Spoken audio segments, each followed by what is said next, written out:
అంటే చాలామంది నా మీద లక్షలాది మంది, జగన్మోహన్ రెడ్డి అయితే కోట్లాది అని చెప్పుకుంటాడు, నేనైతే లక్షలాది మంది అని చెప్తాను. నా మీద కృతజ్ఞత వర్షం, సానుభూతి చూపిస్తున్నారు. తప్పకుండా నాకు నిన్న మొన్న టీవీలో కూడా చూసా, కూటమి చర్చిస్తుంది, కూటమి నాకు న్యాయం చేస్తుంది అని నేను చూశాను. అంతకుమించి నాకు సమాచారం లేనప్పటికీ అందరిలాగానే నేను కూడా టీవీల్లో చూసా, కొన్ని పేపర్లో కూడా చూశాను. తప్పకుండా చంద్రబాబు నాయుడు గారు, పవన్ కళ్యాణ్ గారు, భారతీయ జనతా పార్టీ వారు కలిసి ప్రజలకి అన్యాయం చేయరని నా భావన. డెఫినెట్గా ప్రజాస్వామ్యంలో ప్రజల దీవెనలు చాలా ఇంపార్టెంట్. ఆ ప్రజల దీవెనలు నాకున్నాయి కాబట్టి ఖచ్చితంగా త్వరలో 1-2 రోజుల్లో మరి న్యాయం జరుగుతుందని టీవీల్లో వచ్చింది. న్యాయం జరుగుతుందనే ఆశాభావంలో నేను కూడా ఉన్నాను. ఎందుకంటే 4 సంవత్సరాలుగా ఈ పనికిమాలిన ప్రభుత్వం మీద, కొందరు పనికిమాలిన వ్యక్తుల మీద తొలిగా పోరాటం ప్రారంభించిన వ్యక్తిగా, మరి అప్పటి నుంచి కూడా దారుణంగా బాధించబడ్డ వ్యక్తిగా, మరి ఆ కేసుల పరంపరలో రేపు సుప్రీంకోర్టులో కూడా మ్యాటర్ వస్తుంది. ఏమవుతుందో చూద్దాం. తప్పకుండా నాకు పార్టీలు న్యాయం చేస్తాయి. నాకు అండగా మీరందరూ కూడా తమ సంపూర్ణ సానుభూతితో కూడిన మద్దతు ప్రకటించిన వారందరికీ నా హృదయపూర్వక నమస్కారాలు. ఈసారి నేను గాని మిత్రులు గాని ఎక్కడా రాజీ పడడం లేదు. 3 రాజకీయ పార్టీలు కూడా ఒకే ఆలోచన చేశాం. సమర్థవంతమైన వ్యక్తులను పెట్టి వినబిలిటీ క్రైటీరియా పెట్టుకొని ముందుకు పోతున్నాం. నేనైతే 40 ఏళ్ళు నేను చూశాను రాజకీయాలు ఎంపిక చేసినప్పుడు. మేము ఫస్ట్ టైం 85లోని సర్వేలు చేసి, సర్వేల ఆధారంగా ఎవరైతే గెలుస్తారో అవి కూడా చూసుకొని డిబేట్ చేసి ఆ రోజు మన నాయకుడు ఎన్టీ రామారావు గారి దగ్గర కూర్చొని రాత్రి మగుళ్ళు ఎంపిక చేసేవాళ్ళం. ఈరోజు మీరు చూస్తే నేను 4-5 సర్వేలు తెప్పించాను. మళ్ళీ నా వాయిస్తోనే ఐవీఆర్ఎస్ అడిగాను. ఇవన్నీ కంపేర్ చేసుకున్నాం. ఇవన్నీ కంపేర్ చేసుకున్న తర్వాత మనకంటే మెరుగైన అభ్యర్థులు ఉన్నారా లేదంటే అది వేరే విషయం, కానీ రాజకీయాల్లో మనం కనపడ్డాం కాబట్టి మన మీదనే కంపారిజన్ వస్తుంది. ఇంకా కొంతమంది సమర్థులు వచ్చుంటే వాళ్ళు మనకంటే బెటర్గా పనిచేస్తే వాళ్ళ పేర్లు వచ్చేటేమో. కానీ ఇక్కడ ఉండే వాళ్ళందరినీ మీరు చూసినప్పుడు మన పార్టీలో ఉండే ప్రతి ఒక్కరిని నేను ఐవీఆర్ఎస్ ద్వారా అడిగాను. నాకు రాకపోతే 1కి 3 సార్లు అడిగాను, 4 సార్లు అడిగాను. రిపీట్గా సమాచారం తెప్పించుకున్నాం. ఈరోజు ఎంపిక చేసిన విధానం మీరు చూస్తే రాగద్వేషాలకు అతీతంగా, రికమెండేషన్లకు అతీతంగా ఏకైక లక్ష్యం వినబిలిటీ.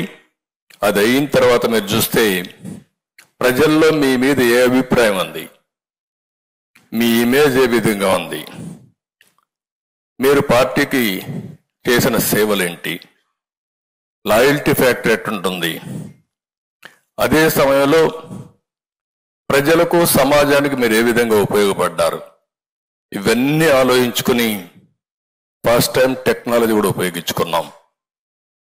చాలాసార్లు నేను టెక్నాలజీలో మాట్లాడేవాళ్ళం, కానీ ఈసారి మాత్రం వీలైనంత వరకు మీరు చెప్పిన పర్సెప్షన్స్ నేను విన్నాను. మళ్ళీ ఫీల్డ్లో ఉండే రియాలిటీస్ కంపేర్ చేసుకున్నాను.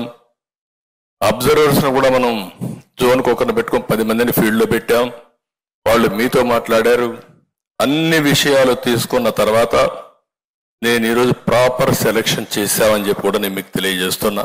నేను కూడా ఈ రోజు నుంచి 160 సీట్లు గెలవడానికి 160 మీటింగ్లు పెట్టుకుంటున్నా, 160 నియోజకవర్గాలు పర్యటిస్తున్నా. నా బాధ్యత నేను చేస్తాను. ప్రజల్లోకి వెళ్తాను. నేను చెప్పవలసిన విషయాలన్నీ చెప్పి ప్రజల్ని సమాయత్తం చేస్తాం. అదే సమయంలో మిమ్మల్ని కూడా కోరుతున్నాం, ఈ రోజు నుంచి మీ అందరికీ ఒక టైం టేబుల్ పెట్టుకున్నాం. మేమేం చేస్తున్నాం, మీరేం చేస్తున్నారు, మీ అందరికి ఇచ్చిన తర్వాత మళ్ళా 1 నెల తర్వాత 25 రోజుల తర్వాత మళ్ళా ఇక్కడే సమావేశం అవుతున్నాం. ఈసారి వచ్చినప్పుడు మీరు, మేము, జనసేన అభ్యర్థులు, బీజేపీ అభ్యర్థులు అందరం కూర్చుంటున్నాం. మళ్ళా సమీక్ష చేసుకుని ఎన్నికల బరిలో పోతున్నాం. మీరు ఈ నెల మాత్రం ఏమారితే ఇమ్మీడియట్ గా మళ్ళా మీకు ఫోన్లు వస్తాయి. ఫోన్లు రావడమే కాదు, నేను చేసే ప్రతి ఒక్క ప్రయత్నం మీరు గుర్తుపెట్టుకోండి, మేము చేసే ప్రయత్నాలు మీరు గుర్తుపెట్టుకోండి. ఈ ప్రయత్నాలన్నీ రాష్ట్ర శ్రేయస్సు కోసం, భవిష్యత్తు కోసం చేసే ప్రయత్నాలు. ఇక్కడ మాత్రం రాజీ ఉండదు. ఎన్డీఏ గెలవాలి, ప్రజలు గెలవాలి, రాష్ట్రం నిలబడాలి. దీనికోసం మనం ముందుకు పోవాల్సిన అవసరం ఉంది. ఇది అందరూ గుర్తుపెట్టుకొని, ఇంకొక పక్క కూడా కొంతమందికి సీట్లు రాని అభ్యర్థులు ఉన్నారు, అన్ని పార్టీల్లో ఉన్నారు. అందరినీ దృష్టిలో పెట్టుకుంటాం. అటు కేంద్రం ఉంది, ఇటు రాష్ట్రం ఉంది.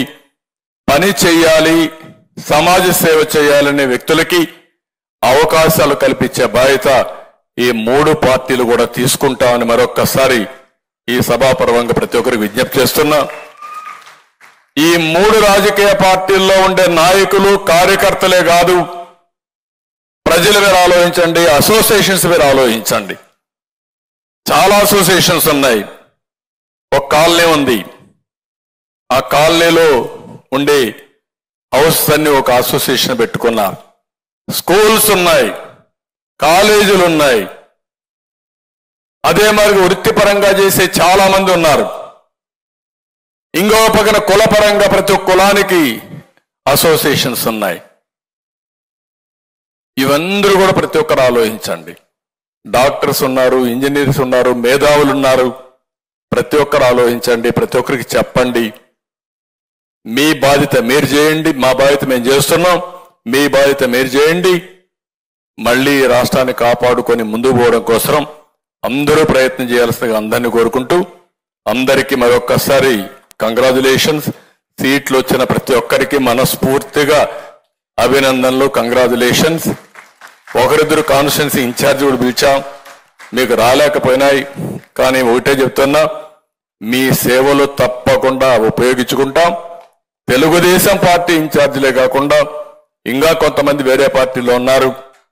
జెన్యూన్గా ఉండే ప్రతి ఒక్కరికి వారి యొక్క కాంట్రిబ్యూషన్ బట్టి, పాత హిస్టరీని బట్టి వారికి ఏం చేయాలనో చేసే బాధ్యత పార్టీలుగా మేము తీసుకుంటాం. ఒకే మాట చెప్తున్నా, ఈ రోజు నుంచి ఏ అభ్యర్థి ఏ పార్టీ వాడు కాకుండా 175 మంది ఎమ్మెల్యేలు, 25 మంది ఎంపీలు ఎన్డీఏ అభ్యర్థులుగా, అందరి అభ్యర్థులుగా ప్రజాహితం కోసం మీరు పనిచేయాలని మరొక్కసారి అందరికీ విజ్ఞప్తి చేస్తూ, చేస్తారని చెప్పి ఆశిస్తూ అందరికీ నమస్కారాలు, ధన్యవాదాలు. Thank you అనండాల్.